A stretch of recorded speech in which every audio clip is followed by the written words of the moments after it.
전능하사 천지를 만드신 하나님 아버지를 내가 믿사오며 그 외아들 우리 주 예수 그리스도를 믿사오니 이는 성령으로 잉태하사 동정녀 마리아에게 나시고 본디오 빌라도에게 고난을 받으사 십자가에 못 박혀 죽으시고 장사한 지 사흘 만에 죽은 자 가운데서 다시 살아나시며 하늘에 오르사 전능하신 하나님 우편에 앉아 계시다가 저리로서 산자와 죽은 자를 심판하러 오시리라. 성령을 믿사오며 거룩한 공회와 성도가 서로 교통하는 것과 죄를 사하여 주시는 것과 몸이 다시 사는 것과 영원히 사는 것을 믿사옵나이다. 아멘. 거룩하신 하나님 감사합니다. 하나님의 말씀은 여전히 살아있어서 우리에게 생명의 말씀을, 생명의 내용을 정해 주시고 그것을 통해서 우리로 다시 한번 생기를 얻게 하여 하나님 앞에서 하나님의 백성으로 살게 하십니다. 하나님, 오늘 그 말씀을 기대하며 이 자리에 왔습니다. 하나님, 우리에게 은혜를 베풀어 주시옵소서. 주님, 이 은혜를 기대하는 우리가 얼마나 사실은 부족한 자이고 그 은혜를 받기에 합당하지 않은 자임을 또한 고백할 수밖에 없습니다. 하나님, 이 땅의 어지러운 상황 가운데서도 그러한 상황 가운데 있는 우리를 친히 부르사 다시 하나님 말씀 앞에 오게 하시니 하나님, 주의 은혜를 다시 한번 우리에게 부어 주십시오. 주의 은혜를 구합니다. 예수님 이름으로 기도합니다. 아멘. 네, 오늘 말씀은 고린도전서 6장 12절에서 20절입니다.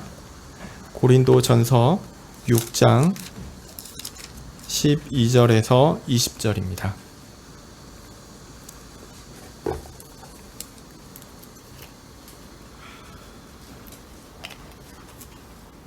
제가 읽겠습니다. 모든 것이 내게 가하나 다 유익한 것이 아니요 모든 것이 내게 가하나 내가 아무에게든지 제재를 받지 아니하리라. 식물은 배를 위하고 배는 식물을 위하나 하나님이 이것저것 다 패하시리라. 몸은 음란을 위하지 않고 오직 주를 위하며 주는 몸을 위하시느니라. 하나님이 주를 다시 살리셨고 또한 그의 권능으로 우리를 다시 살리시리라. 너희 몸이 그리스도의 지체인 줄을 알지 못하느냐? 내가 그리스도의 지체를 가지고 창기의 지체를 만들겠느냐? 결코 그럴 수 없느니라. 창기와 합하는 자는 저와 한 몸인 줄을 알지 못하느냐? 일렀으되 둘이 한 육체가 된다 하셨나니 주와 합하는 자는 한 영이니라. 음행을 피하라. 사람이 범하는 죄마다 몸 밖에 있거니와 음행하는 자는 자기 몸에게 죄를 범하느니라. 너희 몸은 너희가 하나님께로 받은 바 너희 가운데 계신 성령의 전인 줄을 알지 못하느냐? 너희는 너희 것이 아니라 값으로 산 것이 되었으니 그런즉 너희 몸으로 하나님께 영광을 돌리라. 아멘. 계속해서 저는 고린도전서를 읽고 있습니다. 이전에는 고린도전서 6장 1절부터 11절까지를 읽었죠. 성도 간에 세상 법정에서 송사를 하지 말라라는 구절로 쉽게 이해되기도 합니다. 근데 사실은 그 내용 자체는 그런 성도 간의 세상 법정에서 송사를 하지 말라, 꼭 그렇지는 않습니다. 교회의 구성원인 성도가 또한 사회의 구성원이기 때문에 교회 법의 구속을 받기도 하지만 동시에 사회법에도 구속을 받습니다. 그러므로 두 법 모두에 저촉이 되는 범죄를 한 경우에 교회법에 따른 처벌도 있어야 하지만 동시에 사회법을 따라서도 처벌을 해야 되는 경우가 있습니다. 그러나 다 주지하시다시피 모든 범죄가 사회법의 처벌을 꼭 받아야 하는 것은 아닙니다. 그러니까 죄를 지었다고 해서 그게 사회법의 재판장이 가서 그 재판장이 주는 그 처벌을 꼭 받아야 되는 필요가 있는 것은 아니라는 거죠. 특히 개인끼리 발생한 어떤 사건의 경우 합의나 상호 간의 양해를 통해서 꼭 법적 처리를 하지 않고도 끝나는 경우가 가능합니다. 제가 볼 때 바울이 이야기하는 것은 이제 그런 경우가 아닌가 이렇게 생각됩니다. 상대적으로 가벼운 범죄를 바울은 논하고 있는 것이죠. 다만 그런 범죄일지라도 교회 구성원들이 다 알아버린 범죄이거나 혹은 신앙 양심과 관련된 범죄의 경우 교회가 마땅히 그 범죄를 들여다보고 또한 그에 합당한 조치를 취해야 할 필요가 있습니다. 그래서 교회 내에서 성도 간의 갈등을 적절하게 해결해서 교회를 견고하게 세우고 서로의 신앙을 더욱 굳건하게 하는 계기로 만들어야 할 것입니다. 그런데 그렇게 경건하게 해결해야 할 문제를 굳이 필요도 없는 그렇게 할 필요가 없는 세상 법정에 가져가는 일은 문제가 있다라고 바울은 이야기하는 것이다 라는 겁니다. 이렇게 행동하는 근본적인 원인은 무엇일까요? 바로 교회법의 영적인 처분이 얼마나 엄중하고 권위 있는가를 인정하지 않기 때문입니다. 자, 여러분, 세상 법의 처분은 어떻습니까? 눈에 보이는 육적 처분을 내립니다. 벌금을 내리고요. 그 다음에 신체를 구속할 수 있는 처분을 내리기도 합니다. 그러니까 아주 무섭고 엄중한 것처럼 보이죠? 그런데 교회법의 처분은 어떻습니까? 교회법은요, 다만 교인에게 해당되고요. 또한 교인이 누릴 수 있는 영적인 권리를 제한하는 방식으로 처리를 합니다. 먼저 경고를 합니다. 그리고 좀 더 심하면요, 성찬을 금지합니다. 그리고 좀 더 심하면 예배에 참석하지 못하도록 합니다. 교회의 구성원인 성도에게 세상 법의 처분과 교회법의 처분 중 어떤 것이 더 무서울까요? 무엇이 더 심각한 처분입니까? 교회가 가진 영적인 권한이 얼마나 중요한 것인지를 잘 모르면요, 답은 정해져 있습니다. 왜냐하면 눈에 보기에 세상적인 것이 훨씬 더 강력해 보입니다. 그러나 우리가 하나님 나라에서 누릴 영원한 생명과 관련해서 본다면 어떤 것이 더 심각한가 우린 곰곰이 생각해 봐야 합니다. 왜냐하면요, 우리가 교회에서 누리는 것은 이 땅에서만 누리는 게 아닙니다. 영원한 하늘나라에서 누리는 것과 동일한 것입니다. 이게 연결이 되어 있습니다. 근데 세상은 언제 끝납니까? 예수님 오시면 끝이에요. 그리고 예수님 오시기 전에 그 범죄한 사람이 죽으면 끝입니다. 그것도 처벌할 수가 없어요. 네. 실제로 교회의 영적 처분은요, 굉장히 무거운 것이고 무서운 것이며 또한 굉장히 심각한 것입니다. 이렇게 하나님 나라에서 이루어질 영적이고 고상한 법적 처리를 무시하는 것을 바울은 불의를 행하는 것이다 라고 말했습니다. 이거는 불의야. 근데 그 불의는 뭐냐면 하나님의 나라를 유업으로 받지 못하는 범죄와 똑같다 라고 이야기하면서 그 예를 듭니다. 뭐냐면 음행과 우상숭배와 간음과 탐색과 남색과 도적과 탐욕과 술 취하는 것과 모욕이나 속이는 것, 이것을 행하는 것.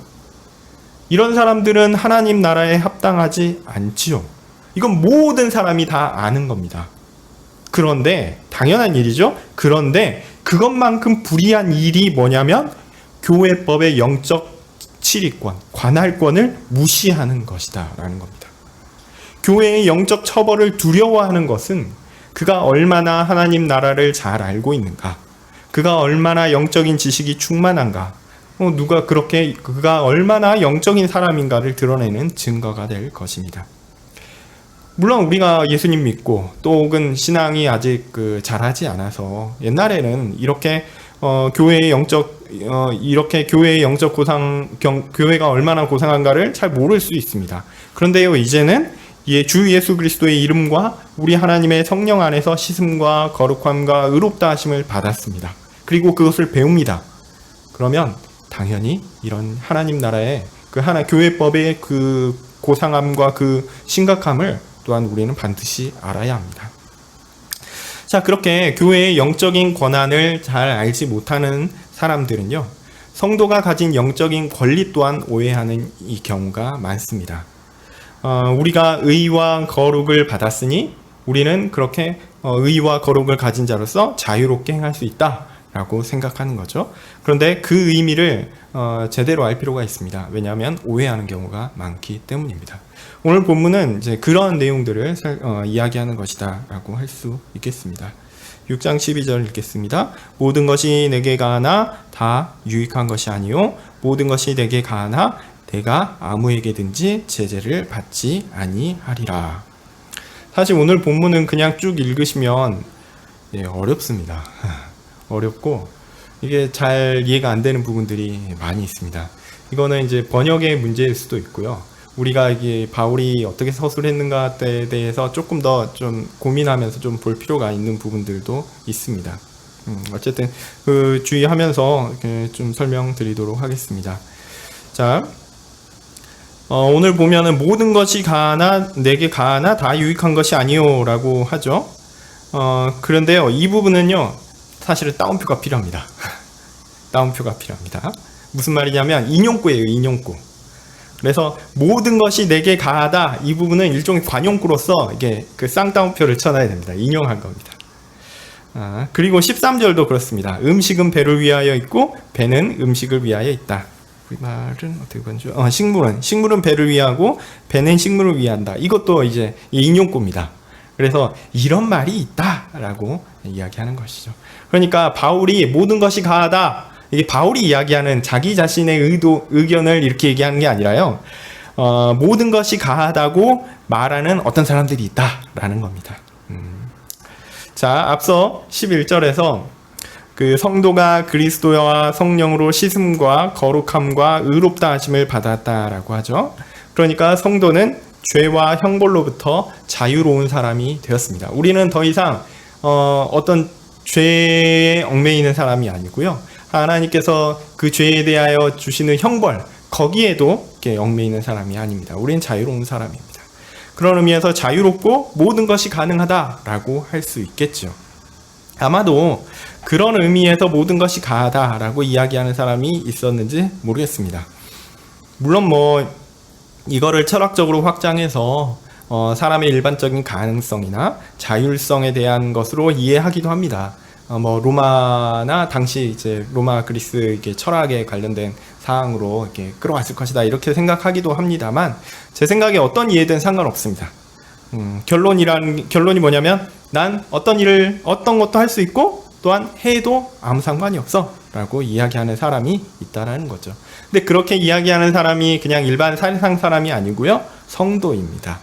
정리하면 고린도 교회 성도들 가운데 그리스도께서 자신을 구원하사 죄와 형벌에서 자유롭게 하신 것에 감사하면서 자신에게 이제 진정한 자유가 주어졌고 자신은 이 자유를 누릴 수 있다라고 생각하는 사람이 있다라는 거죠.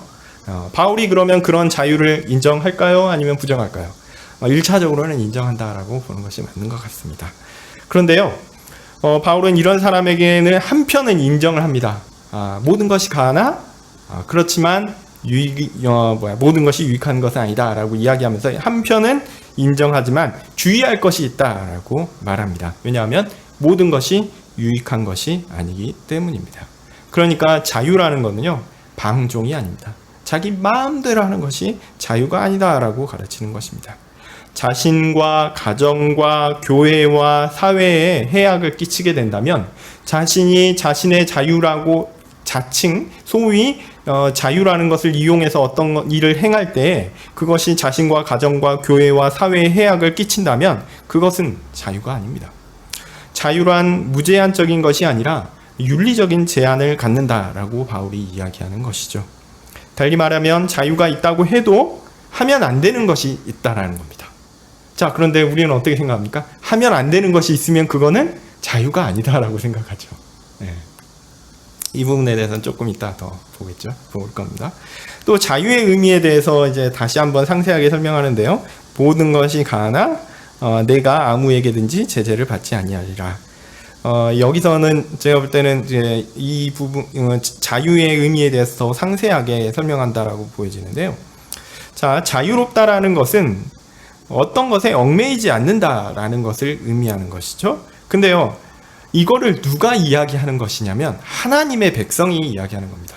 교회의 구성원인 성도가 이야기하는 겁니다. 그러면 여기에서는 얽매이지 않는다, 하나님을 섬기고 예수님을 믿고 하는 사람이 나는 얽매이지 않아 라고 이야기할 때 여기서는 하나님을 이 얽매이는 대상에 포함할까요, 안 할까요? 실제로는 하지 않는다라고 보는 것이 맞습니다.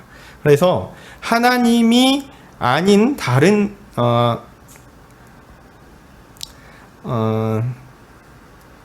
내가 자유롭다라는 건요, 하나님이 아닌 다른 어떤 것에 얽매이지 않는다, 이런 식으로 이해해야 된다라는 겁니다.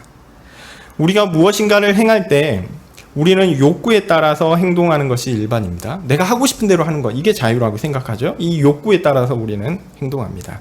그것이 자유로운 것이다 라고 생각합니다. 사실은요, 우리가 제가 이런 말씀 드린 적이 있는지 기억이 안 나는데, 우리는 이성적인 존재라고 해서 무엇이 맞고 무엇이 이렇게 했을 때 이렇게 될 것이야 해서 논리적인 추론을 가지고 그것을 가지고 행동하는 경우가 많을까요? 아니면은 이거 하고 싶으니까 이거 할래, 이렇게 그 감동이나 욕구에 따라서 움직이는 경우가 많을까요? 대부분의 경우는요, 후자입니다. 그래서 우리는 이성적인 존재라기보다는 사실은 그 감성에 따라서 움직이는, 대부분 사람들이 그렇게 움직이는 것이 사실입니다. 어쨌든 우리가 이렇게 자신의 욕구대로 행동하는 것이 일반이고, 그 욕구를 채우는 것이 욕구에 따라 행동하는 것을 자유롭다라고 생각하는 것이 일반적입니다. 그런데 욕구가 있죠. 그 욕구가 뭐 잘못된 것입니다. 잘못된 것입니까? 아니죠. 근데 문제는 그 욕구가 죄와 상관될 때는 어떻습니까? 마귀의 유혹에 이끌린 욕구라면 어떻습니까? 사실상 우리는 그 욕구에 얽매여 자유롭게 죄를 짓고 있는 셈이 되는 것입니다. 하나님을 떠난 것이죠. 자, 그러면 하나님을 떠나서 사탄이 주는 그 욕구에 얽매여서, 혹은 죄와 관련된 욕구에 얽매여서 그것에 따라서 살아간다면, 그런 모습은 우리가 자유로운 모습을, 우리가 자유하다라는 것을 보여주는 것입니까?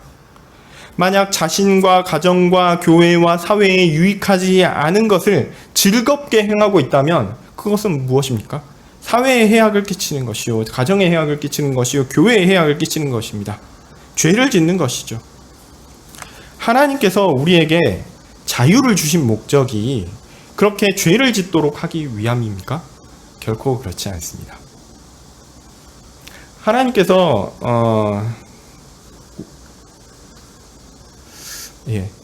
하여튼 분명한 것은 하나님께서 우리가 죄에 빠져 하나님을 떠나기를 기뻐하지 않는다라는 사실은 분명합니다.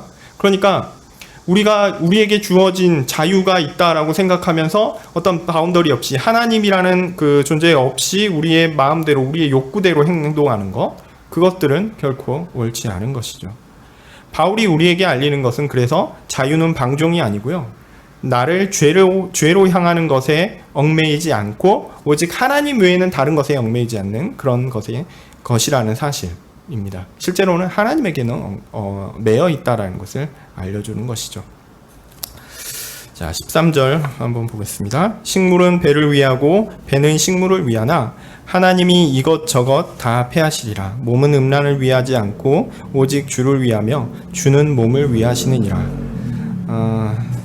이 구절도 사실은 이게 단어가 너무 강렬한 단어들이 있어서 조금 우리가 쉽게 그냥 이렇게 이해하는 것이 어려울 수 있는데요. 최대한 하여튼 쉽게 한번 설명해 보도록 하겠습니다. 자, 이 부분도 아까 말씀드렸듯이 따옴표를 쳐야 됩니다. 음식은 식물은 배를 위하여 있고 배는 식물을 위하여 있다라고 여기 이렇게 따옴표를 쳐야 됩니다. 자, 이 말도 해석이 어렵습니다. 왜 어렵냐면요, 동사가 없어요. 동사가 없고 원래는 음식은 배에게, 식물은 배에게, 배는 식물에게 이렇게 되어 있습니다. 자, 이거를 좀 문법적으로 말씀드리면 뭐뭐에게라는 거는 역격이거든요. 그러니까 역격이고 간접 목적격 이렇게 표현할 수도 있겠죠. 뭐 누구누구에게인데요. 이거는 쉽게 얘기하면 그냥 소유를 가리킵니다. 누구누구의 것이다 라는 거죠. 그러면 음식은 배의 것이고 배는 음식의 것이다. 이 말도 좀 어렵습니다. 제가 이건 철학적인 표현이 되니까 제가 수학적으로 좀 집합을 가지고 설명을 드리도록 하겠습니다. 자, 음식은 배에 포함됩니다. 또 배는 음식에 포함됩니다. 자, 그러면 수학적으로 음식과 배의 관계는 어떨까요?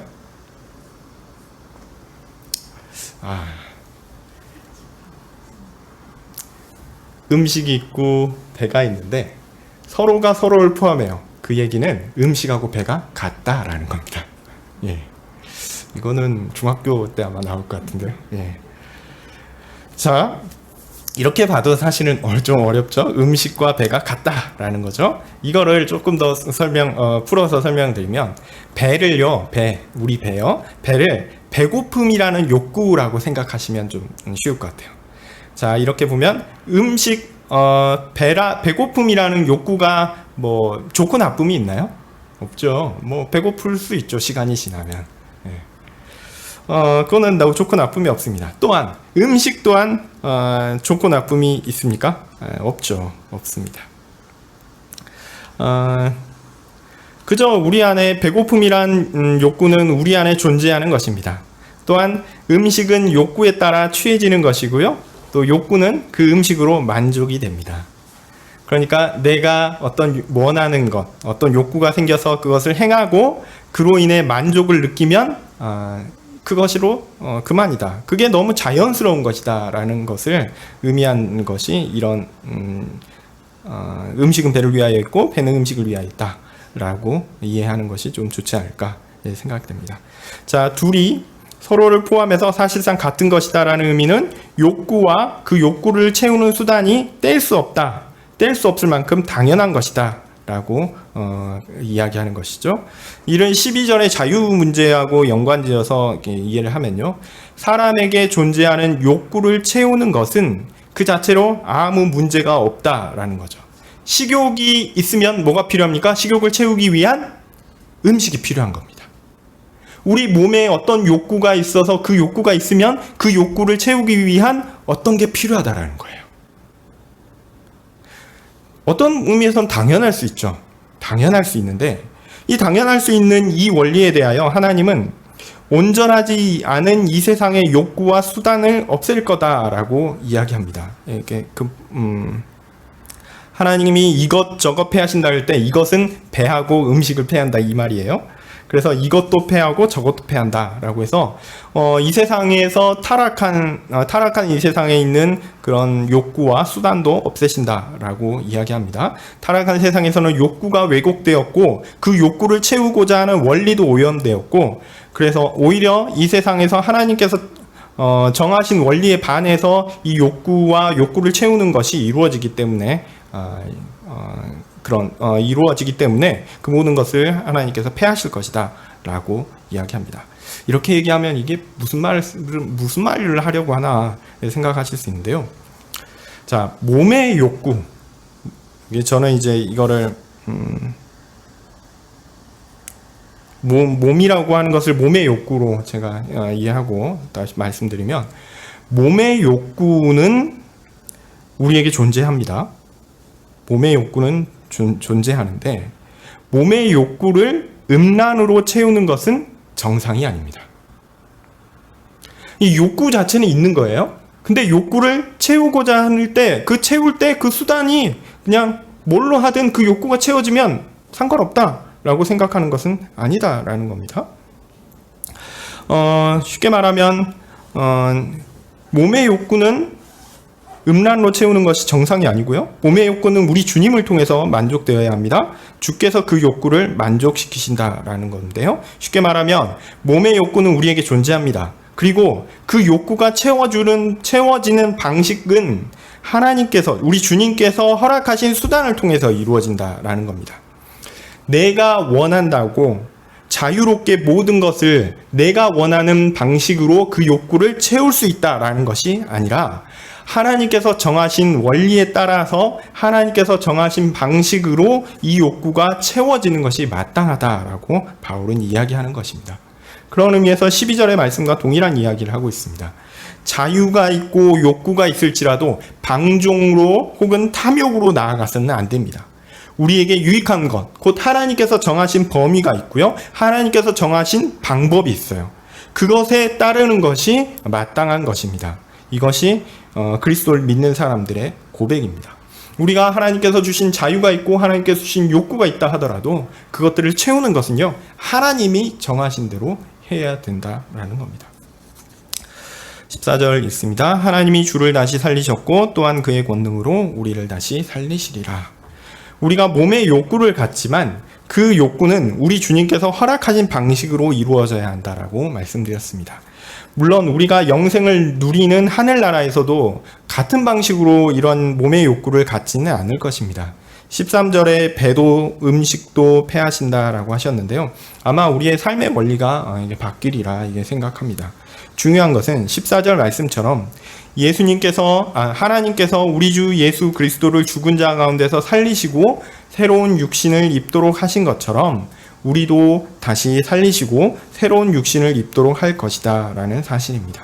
그러면 우리는 지금 가진 욕구와는 질적으로 좀 다른 욕구를 가질 것이고요. 그 욕구를 채우는 방식도 다른 원리 가운데 하나님께서 정한 대로, 하나님께서 규정하신 대로 우리는 그 원리를, 그 욕구를 채우게 될 것입니다. 다만 그때나 지금이나 동일한 원리가 있어요. 우리가 하늘나라 가나 여기 있으나 원리가 동일한 것은 뭐냐면 하나님께서 사람에게 욕구를 주셨다라는 겁니다. 어떤 욕구를 주셨어요.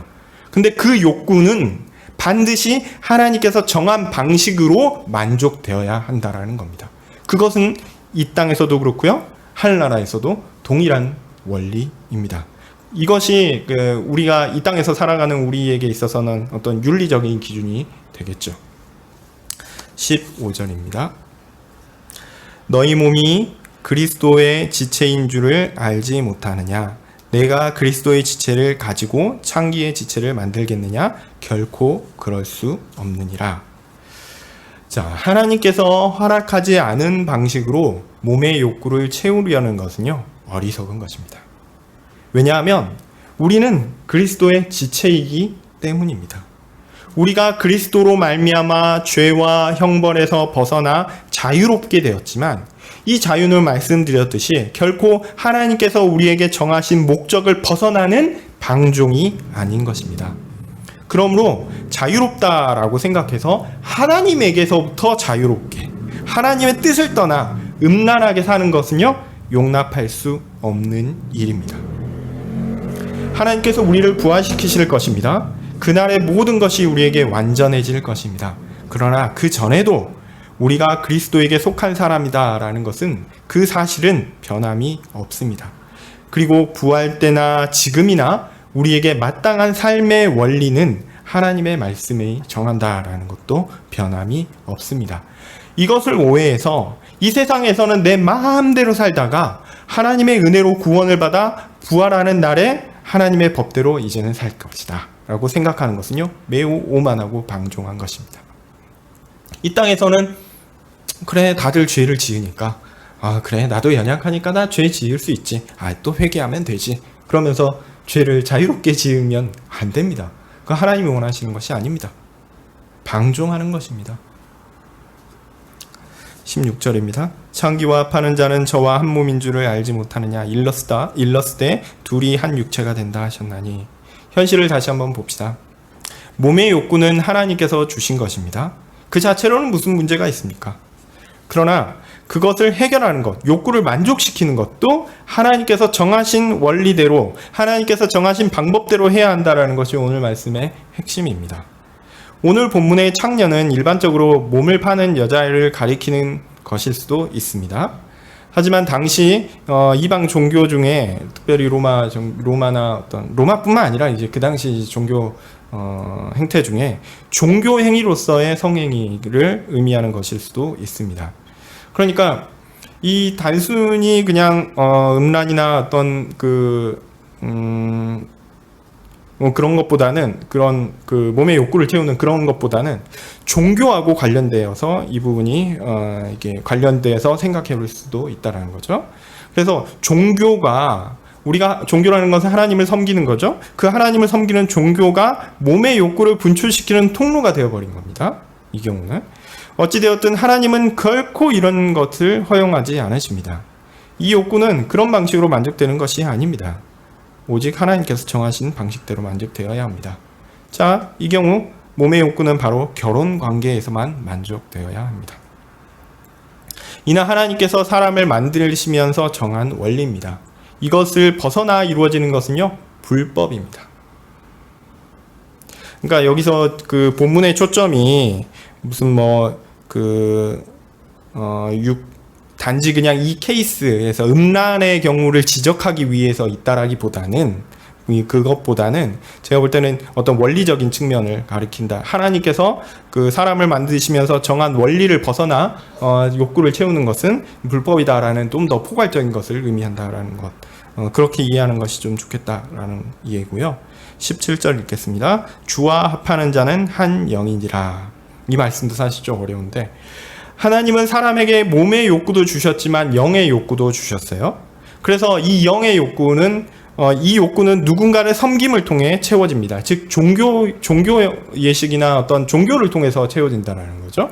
근데 앞서 16절에서는 이런 창기와 합하는 자, 이거를 어떤 그 종교 행위하고 관련되어서 이해를 하게 되면, 사람들은 그 영적인 행위조차 자신의 마음대로 자신이 원하는 그 영적인 욕구조차, 영의 욕구조차 자신이 원하는 대로 채워버리는 일이 있었다라는 거죠.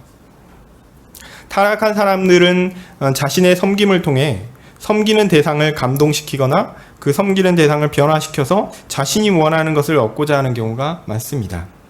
그것은 누군가를 섬기는 종교성을 드러내기는 하지만 근본적으로는 이기적인 것입니다. 누군가를 섬기는 것 같지만 그 최고의 섬김의 자리에는 결국 누가 있냐면 자신이 있어요. 왜냐하면 내가 원하는 것이 되어야 하거든요.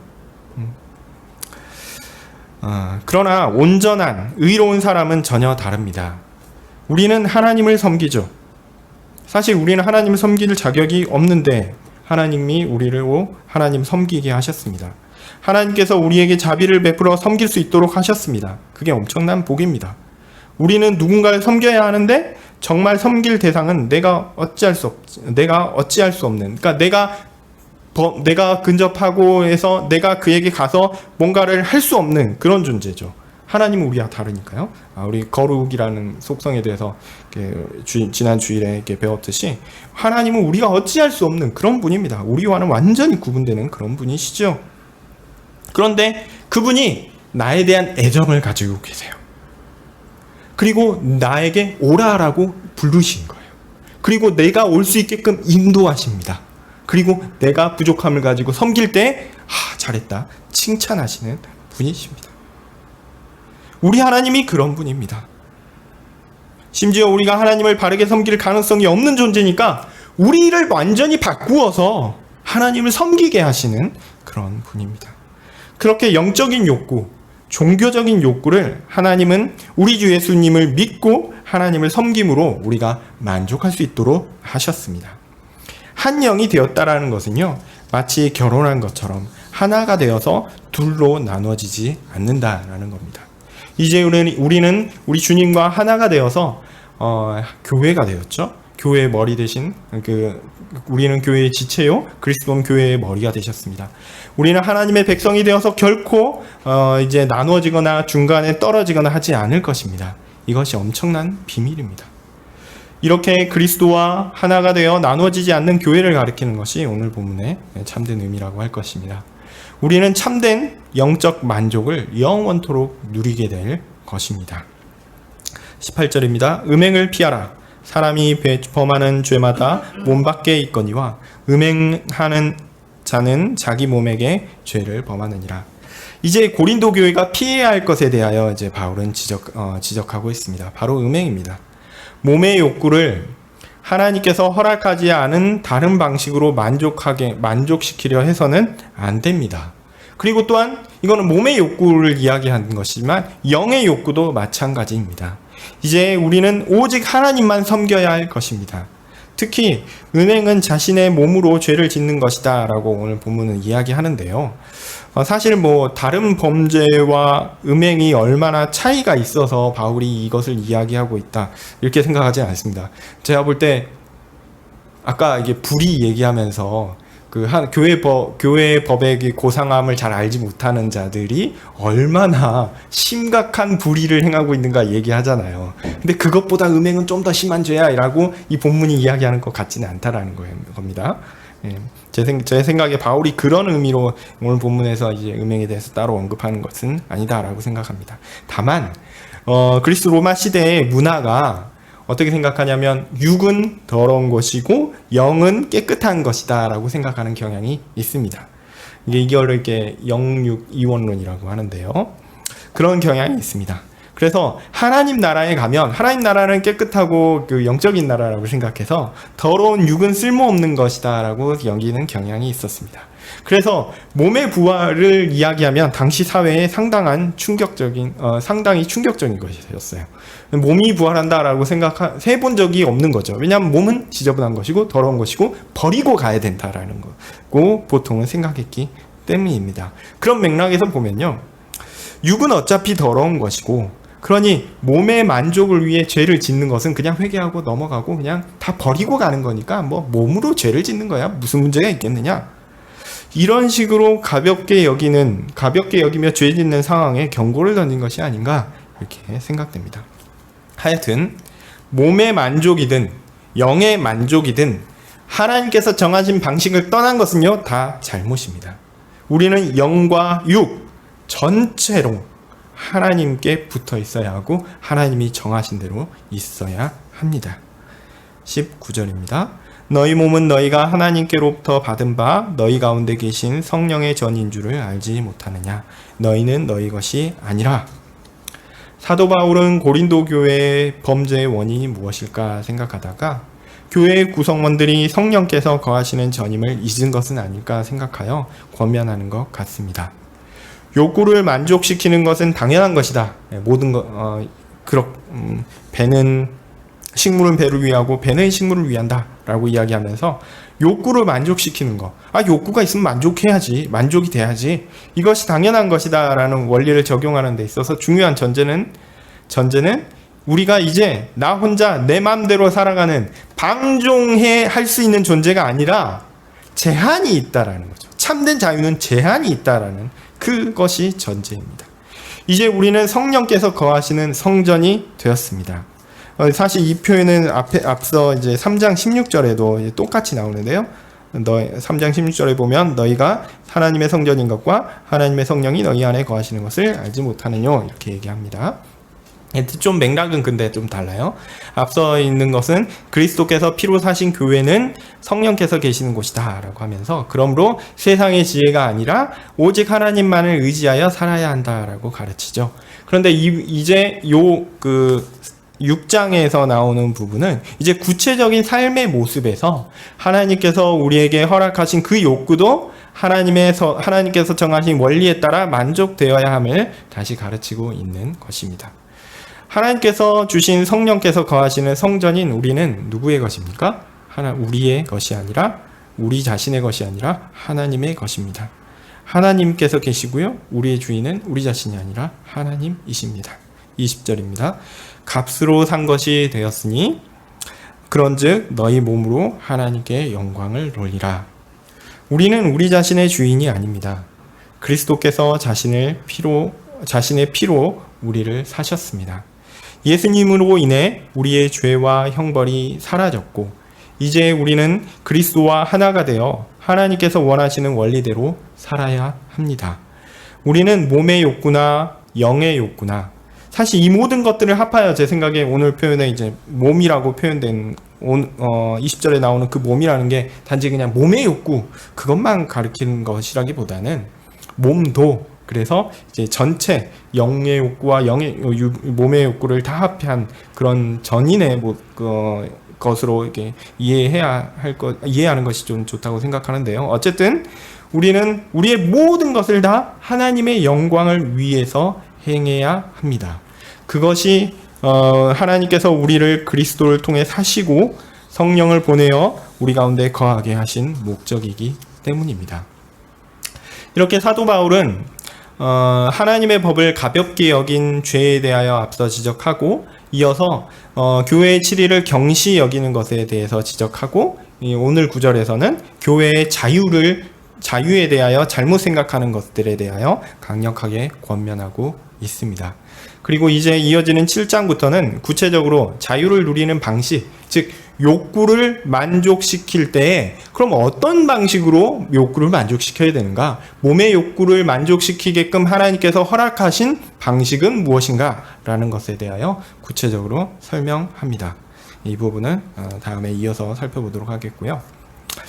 정리를 합니다. 오늘은 간략하게 본문의 내용을 쭉 읽으면서 살펴보았는데, 처음으로 돌아가면서 이렇게 돌아가서 정리를 해보겠습니다. 우리는 그리스도로 인해 죄와 형벌이 없어진 용서를 받은 자유로운 사람입니다. 우리는 죄된 모든 것에서 자유로운 사람입니다. 그런데요, 이 자유는요, 방종이 아닙니다.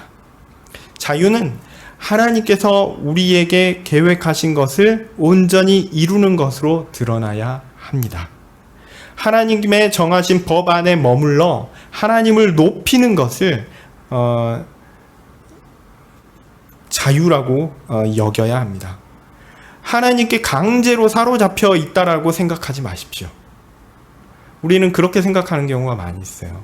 이건 자유의지 논쟁에 있어서도 심각한 부분인데, 뭔가 하나님이 우리에게 제한을 둘 수 있다라고 이야기하면 그것은 인간의 자율성을 해치는, 인간이 자유롭다, 인간의 자유로움을 해치는 것이며 어기는 것이며, 결국은 인간이 자유롭지 않다라고 이야기하는 것이다라고 이야기합니다. 그래서 사람이 자유롭다라고 이야기하려면 하나님으로부터 자유롭다라고 이야기하려고 해요.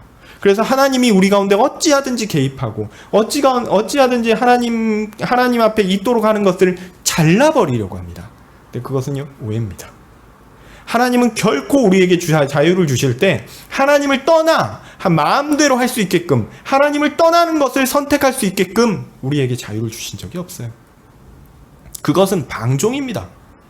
그것은 하나님의 백성에게 허락되지 않은 것입니다. 우리의 자유는요, 하나님 안에 있는 것입니다. 하나님이 자유를 통해서 우리에게 마음껏 하나님의 복을 누리게 하시는 겁니다. 우리가요, 자유롭다고 하면서 하나님을 떠나버리면, 그러면 그가 누리는 것이 무엇입니까? 죄죠. 악이죠. 그것이 우리에게 좋은 것입니까? 그것이 우리에게 행복한 것입니까? 결코 아닙니다. 하나님이 정하신 테두리 안에서 우리가 있을 때 그것이 자유이고, 그것이 우리에게 가장 좋은 것들로 은혜로 우리의 가장 좋은 것들로 선물로 채워지는 그런 삶이 될 것입니다. 그것이 참된 자유입니다. 우리의 자유는 죄와 형벌로부터 벗어나는 자유이지 하나님으로부터 벗어나는 자유가 아닙니다. 무엇이 진짜 자유입니까? 무엇이 우리에게 가장 적합한 자유입니까? 당연히 죄와 형벌을 벗어나 하나님과 함께 있는 것, 그것이 진짜입니다. 여러분, 그 자유를 충만하게 누리셨으면 좋겠습니다. 존귀한 성령의 전인 성도 여러분, 하나님께서 우리에게 허락하신 몸의 욕구와 영의 욕구를 하나님께서 정한 방식으로 만족하십시오. 만족을 누리십시오. 그것이 우리의 참된 자유입니다. 그것이 우리에게 가장 좋고 유익한 것입니다. 하나님께 붙어 있는 것이 우리에게 가장 행복한 일이다라는 것, 그것을 꼭 기억하셨으면 좋겠습니다. 기도하겠습니다. 하나님, 감사합니다. 우리는 참 악해서 하나님께서 우리를 자유롭게 하셨는데, 그 자유를 방종으로 사용해서 하나님을 떠나려고 하는 일들을 많이 합니다. 하나님, 그런 우리를 깨우쳐 주십시오. 그런 우리를 꽉 붙잡아 주십시오. 그래서 하나님께서 정하신 것, 하나님께서 우리에게 허락하신 것 안에 머물 수 있게 우리를 붙잡아 주시옵소서. 그래서 그 안에서 머물러 자유롭게 하나님을 섬기며 하나님께서 우리에게 허락하신 그것들로 인해 풍성한 기쁨을 누릴 수 있도록 우리에게 복 주십시오. 주의 은혜를 구합니다. 예수님 이름으로 기도합니다. 아멘. 하늘에 계신 우리 아버지여, 이름이 거룩히 여김을 받으시오며 나라의 임하옵시며 뜻이 하늘에서 이룬 것 같이 땅에서도 이루어지이다. 오늘날 우리에게 일용할 양식을 주옵시고 우리가 우리에게 죄 지은 자를 사하여 준 것 같이 우리 죄를 사하여 주옵시고 우리를 시험에 들게 하지 마옵시고 다만 악에서 구하옵소서. 대개의 나라와 권세와 영광이 아버지께 영원히 있사옵나이다. 아멘.